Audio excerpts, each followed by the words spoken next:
Oromiyaa obbo Shimallis Abdiisaa qaama waraana bilisummaa Oromoo kan zoonii jiddu galeessa ofiin jedhu waliin marii nagaa gochuu fi qophii ta'uu ibsa. Yaada kalee galgalaa fuul miidiyaa isaa irraa qoodanii obbo Shimallis ammaan dura gareen kunin marii nagaa mootummaa waliin gochuu fi fedhii qabaachuu isaa ibsee akka ture hima. Gorsaan ajaja olaanaa Abaawoo Woboo Kataan obbo Jireenya Guddataa mariin mootummaa waliin qaban akka hin jirre hima. Zalalem Tadesaatu dubbise.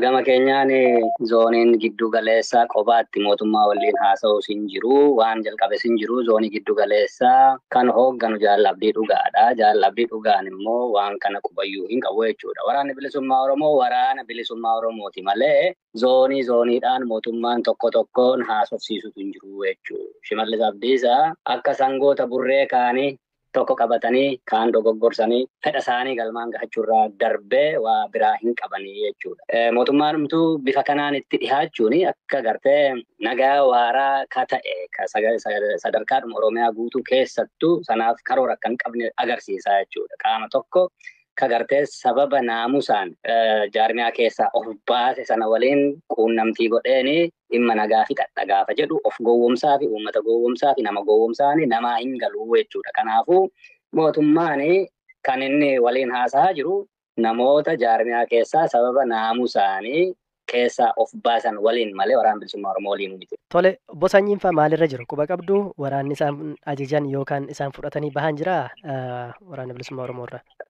Humna xiqqoo waliin jiraachuu mootummaan immoo isaaniif gartee deeggarsa gochaa jiraachuu humna namaas rasaasas maalas guutee fi akka Oromoon wal dura dhaabbatu shira hojjetamaa jiraachuu isaadha quba qabnaa jechuudha. Marii nageenya mootummaan dhiyeessu kana isaan kan fudhatan yoo ta'e isin akka dhaaba keessaniitti mootummaa wajjiniitiin mari'achuuf qophiidha.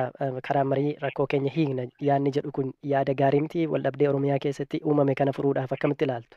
Dhugaa dubbachuudhaa fi rakkoon kamiyyuu taanaan karaa nagaa furmaata argachuun barbaachisaadha jechuudha. Karaa nagaa furmaata argatta gaafa jedhamu garuu jilbeeffattee haqa sabni kun qabu awwaaltee ta'uun ittiin jiru jechuudha. Haqa sabni kun qabu akkaataa rakkoon furamu, akkaataa hawaasni kun walitti dhufee mirga mataasaa ofiisaatiin murteeffatu, akkaataa qabeenya isaa irratti abboomu sirna hundumaaf walqixa hojjetu lafa kaawwatee deemuudha malee abbaa tokko gooftaa ofirratti kaa'ee inni kaan immoo garba ta'ee jalatti jiraachuun ittiin jiru jechuudha. Kanaafidha waan yaada gartee Abaawoo Woboon waraanni bilisummaa Oromoo itti amanu marsaa lama sana keessatti dhiyeessine. Sirni kana fakkaatu tolfamuutti jira. Uummatatu siyaasa isaa keessaa qooda qabaachuutti jira.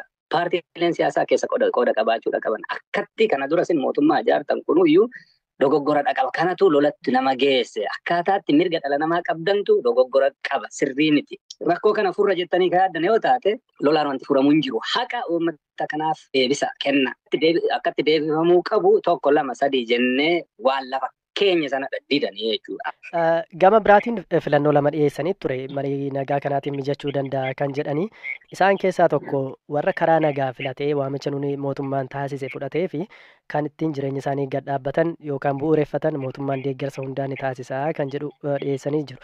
Gama biraatiin immoo kanneen ammayyuu akka ammatti kaasaa jirtu kanatti garaagarummaa yaadaa dhimma siyaasaa irratti qaban akkuma jiranitti dhufanii mootummaan isaaniif tika barbaachisu yookaan eegumsa barbaachisu ni taasisa. Achi gidduutti yaadaa wal falmuu dandeenya kan jedhus dhiyeessanii jiru. Tarii filannoon kun lamaan akkamitti ilaaltu isin mariidhaatiif haala mijataa uumuu danda'a? Namni nagaan filanneen jiru seexana yoo taate malee ammoo nagaadha dhabe qeesaa irratti. Inni gartee gaaffii mirgaa gaafannaan hiraarfame, gidirfame, ajjeefame. Kanaafii qawwee kaasee of ittisuudhaaf seene jechuudha. Of ittisuun qofa ammoo gahaa waan hin taaneef gartee nagahummaan isaa akka kabajamuu fi falmachuun dirqiidha taate jechuudha. Kanaaf namni bakka sana jiru dinagdee dhabeeti bakka sana jira miti jechuudha. Mirga dhabee bakka sana jira. Waan nagaa kaleessa sii hin kennine, tika kaleessa sii hin goone, gaaffii kaleessa gaafattee sii hin deebisne har'a eessaa fidanii itti kan gochuudhaaf deemu jechuudha. Maal dhaqqabsii jaalbattee urgeessaa maal goonaan ajjeefame. Ilmaan Oromoo gartee mana hidhaa keessatti gidirfamaa jiranii maal goonaanidha bakka sana jiru. KFO fi ABO'n ka biyya keessaa siyaasa gaggeessina jedhanii 2018 kan KFO bara dheeraadhayyuu achi jiranii maaltu irra gahe waajjira tokko qabu. Isaaniif maaf sanan goone. Gam tokkoon rakkoon Oromiyaa keessatti namnis ajjeefamuun sababa kan ta'e qawwee dhukaafamuun sababa kan ta'e waraanni keessan waan bosona jiruufidha. Osoo isaan gara qabsoo nagaatti deebi'anii jiraatan karaa nagaadha qabsaa'u ta'e Oromiyaa keessatti sagaleen dhukaasaa hin dhaga'amu kan jedhu mootummaan hin kaasa. Gam biraatiin immoo ministeera muummee Abiy Ahmed qawweedhaan aangoo qabachuun akka hin danda'amne irra deddeebiin dubbatanii karaa nagaatti qaamni dhufe filannoo irratti hirmaatee aangoo qabachuu danda'a kan jedhu kaasu.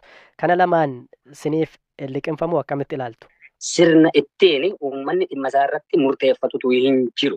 Qeerroon gaafa gartee 2011 irraa eegalee 2018 faa keessatti kan kakaase maali? Mirgatu sarbame jechuudha. Sana booda mirgi sun deebifamuu hanqifamee qeerroon hidhaatti guurame. Kanatu maal kaase? Qawwee nama kaasise. Dhimma qawwee nama kaasise sana furmaatatti kennurra warra qawwee kaasee of ittisuudhaaf dirree jiru sana yakkuun hojii taate jechuudha. Sababni inni bu'uuraan ni jalqaba maali? Isa jedhu sana ilaalutu namatti jira malee namni jaalatee qawwee qabatee dirree keessa gartee aduu fi bokkaa keessa jiraachuudhaaf barbaadu hin jiru. Otoo taate qananiidhaan namuu qeessaa keessa kan jiraachuudhaaf maletu dhiibamee mirgisaa sarbamee bifa kanaan jiraachuu koorra falmadhee wareegamuu naa jedheeti qawwee qabatee osoo natti bahe. Ministeerri muummee ka jedhe filannoodhaan malee gartee humnaan hin dandeessanii ka jedhu ani humna nan qabaa nan sin ajjeesaa nan sin cafaqaa akkan ani jedhetti deemaa jechuurraa kan hafe waltajjiin dirreen siyaasaa biyyattii keessa hin jirre keessatti akkamiinidha dirreen siyaasaa rakkoo saba kanaa furuudhaa danda'a. Itoophiyaan waggaa 3 fi mana maree mirgoota namoomaa dhaabbata mootummaa gamtoomanii keessa filatamte. Manni maree miseensota 47 qabu kunin addunyaa guutuutti mirga namoomaa guddisuu fi eeguuf hundeeffame. Itoophiyaan filatamuun bu'aa maalii qabaa jedhee hayyuu seerri idil addunyaa obbo Baay'isaa Waaqwayyaa kan dhaabbata mootummaa gamtoomaniitti dhimmoota nagaa buusuu irratti waggoota 30 oliif hojjete gaafadhe. Waan irra bu'aamu tokkoyyuu hin qabu. Let's put that way.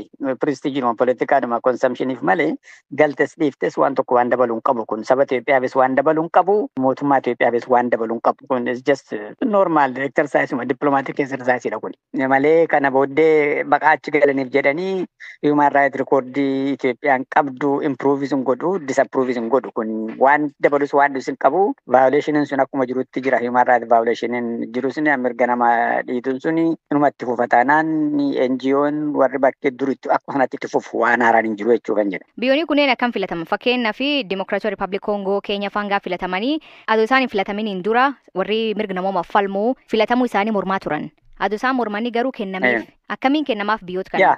Ani kun agartee biyyi sovereign biyyi 195 member United Nations wal qixxeedha. Kun immoo dhaabbata isaan dhaabbatanidha. Human Rights Commission kun immoo mootummaatuma dhaabbate nama alaatu dhaabeef miti. Kan dhaaban keessaa tokko mootummaa Itoophiyaati. Biyya Itoophiyaati kan komishinii kana dhaabe. Kun dhaabbata isaanii this is their tool. Sama dhaabbate ofii isaaniiti mootummaatu wal ga'anii. Kanaati waan ofii dhaabbatan keessatti liqin jechuudhaaf wanjala guddaa hojjechuu sirra jiratti. Warra yookaan wanjala duwwaa mootuu hin ta'in biyyi Westin especially European Union fi Amerikaan si jibbuutu irra jira atachi keessaas hin galtu jechuudhaaf. North Korea faa kana taate maybe Eritrea faa for many years that they do waan akkasii kana Westittuu jibbamtee carraa atachi galuu dhiisuutu jira. Minaatum gaangaappii godhanii biyya sirratti kakaasu. Kuni garuu amma regional dhufa regionii Afrikaa keessaati 5 ta'anii dhufanii kuni these are the choices of the African government kun filatanii dhufanii isaaniin opposii gochuu jechuun biyya Afrikaa opposii goote Afrikaa Union opposii goote jechuutti ilaalama diplomatically. Kanaatiif kunoo dabarsita giddiitti paakeejiidhaan si'a dhufani. Individually miti kun paakeejiirumaan dhufu. Kootaan itti Afrikaa barana iddoo 5tu jira iddoo 5 guuttadhaa jedhu jaallatti jibbitisuma fudhatta kana keessaan jibbitu. Komishinii kana keessatti filatamte jechuun human rights recording kee improved ta'e jechuu miti. Silama biyyoota akka Itoophiyaa kan keessatti sarbamii mirgoota namoomaa jiraachuun namni cuftiin beeka. Dhaabbileen akka UN, Human Rights Watch, Amnesty International waggaan gabaas baasu akka sarbamii mirgoota namoomaa jiru. Wanni kun fooyyessuu hin danda'u yoo hin dandeenye maaf jiraata? No, waan tokko yuun fooyyessu. Warra achi keessa jiran biyya wal galanii so they respect each other. Biyya walii keessa lixanii maaliif hundumti biyyi lafaa achi keessa jiran kun komishinii jiran biyya 57-53 kun tokkoon isaanii mudaa qabu ofii isaaniiti. Waan itti mudaman qabu. Kanaatiif isaan keessaa they don't dare each other ofii isaanii akkasii waliin godhani. NGOdha kan bakkeedhaa dhufee wanta kana kakaasu amma danda'anitti loobii godhanii mootummaa kanarratti nama kakaasanii sanction irratti godhaa humanitarian assistance irratti godhaa kan dubbachuu danda'an NGOdha. Human Rights Watch, Amnesty International warra akkasiitti malee mootummaa irratti is very rare. Unless it is political keessa lixani. They don't fight against each other. Yoo political national interest isaanirraan ka'ee waan tokko taate then the Americans will fight and they lobby for others to side with them. Yeroo sana saba kanarratti cunqursuma mootummaa kanarratti cunqursaa fidanii akka isheen lixu godhu malee achi lixuun isaanii impact tokko hin qabu. Waan bu'aa qabnu wanni faayidaa hin qabnu kun maaliif jiraachuu qaba kanaan gal kana. Egaa sammoo gaafachuu United Nations mataa isaati qaba. 91 United Nations maajiraata jechuudha. This is a political organization. United Nations mirga namaa eegsisuudha tokko peace and security biyya lafaa keessatti akka inni olaantummaa argatuudhaa fi so that war doesn't exist and they succeeded. It's now more than 70 something years erga lolli world war in dhaabbate kuni kanaaf dhaabbatanii and they succeeded. It's a political situation malee waa'ee human rights ittiin ilaalina. The human rights issue is more kan faayiti godhan warra NGO dha. Yoo human rights Amnesty International fa human rights watching fa dadhabanii that's when we have to start worrying. Malee mootummaan kun achi keessa human rights commission galee dhiisee zero samgee waan qabu waan dabalus waan dhiisus hin qabu siin jechuu fedhe. Ulfaadho baay'isa. Ulfaadha rakkinni. Qilleensa Israa'el kale galgalaa jiddugal Beirut irraa raawwatanii namoonni 22 du'uu fi 117 madaa'uu qondaaltonni Libanoos himan. Haleela manneen jireenyaa naannolee uummanni baay'inaan keessa jiraat keessatti ta'e kan dura akeekkachiisni kennamee hin jiru jedhan. Gambiraatiin Hizbulan misaa'il 100 olii gara Israa'el dhukaasu waraana Israa'el ibsa. Galaana Balaay dabalata qaba. Sa'aatii 12 erga Israa'el haleellaa qilleensaa raawwattee booda ammallee caccabaa gamoowwan baastaatti jigan irraa aarri ka'aa jira. Baastaan naannoo giddu gala Beirut kan uummanni baay'inaan keessa jiraatudha. Akka muummichi ministeera Libaanos Najib Miqaati jedhanitti namoonni 22 haleellaa Israa'el halkan edaa Beirut keessatti raawwatteen ajjeefaman. Hundi lammiilee nagaa turan. Gaazexeessitoonni BBC Beirut jiran akka jedhanitti haleellaa kana dursee akeekkachiisni homaatuun turre. Kanaaf haalli har'a achi jiru rifachiisaaf yaaddoo guddaa ka uume. Namoota 5 achi buuteen isaanii dhabame barbaaduuf hojiin baraarsaa itti fufee jira. Caccabaa jala jiraachuuf dhiisuu isaanii ifa ta'uu baatus maatiin isaanii abdiin kunne. Ahmed Ali Khatib jiraataa haleellaa qilleensaatiin manni jireenyaa isaa akka malee miidhamedha.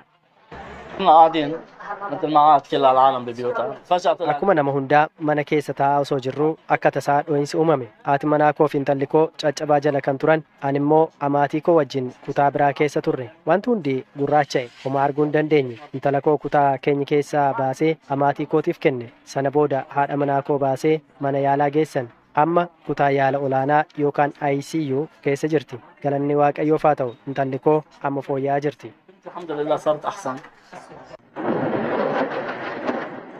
Israa'el Hizbollaa irratti xiyyeeffadhee jettee haleellaa qilleensaa guutuu biyyattii cimsitee yeroo jirtutti muummichi ministeera Libaanos Najib Miqaati ajjechaa dhiiga dhangala'uu fi badiisi akka dhaabbatu waamicha godhanii jiru. Mootummaan Libaanos manni maree nageenyaa dhaabbata biyyoota gamtoomanii murtee dhukaasa dhaabuu hatattamaa fi guutuu ta'e irratti akka sagalee kennu gaafate. Ministeerri muummee Najib Miqaati mootummaan murtee UN 1701 kan bara 2006 waraana Israa'eliif Hizbollaa gidduutti gaggeeffame dhaabsise guutummaatti hojiirra oolchuuf kutannoo qabaa jedhan. Ani Libaanos bakka bu'een dubbachaa jira. Nageenyi biyya koo yeroo ammaa kana aantummaa kooti. Akkasumas dhiiga dhangala'aa jiruu fi gaagaama jiru dhaabuun barbaachisa. Anaaf wanti barbaachisaa ta'e kana anis kana irratti hojjechaa jira. Kun osoo deemaa jiru hoogganaan waraanaa Israa'elii fi itti gaafatamaan dhaabbata nageenyaa Israa'el kaleessa kibba Libaanos keessatti haala jiru to'achuu waraanni biyyattii ibse. Akka Leetinant Jeneraal Herzii Helaavi jedhanitti hanga jiraattota Israa'el kanneen kaabarraa baafaman nagaan deebisuu mirkaneessanitti haleellaan hin dhaabbatu ammaaf qofa osoo hin taane ilaalcha egereef jedhan. Haa ta'u malee UK fi UN Israa'el ergama UN nagaa eegsisuu Libaanos jiru haleeluu balaaleffatan. Mootummaan UK Israa'el buufataalee UN kibba Libaanositti dhukaasa banuun ishee rifachiisaadha jedheera.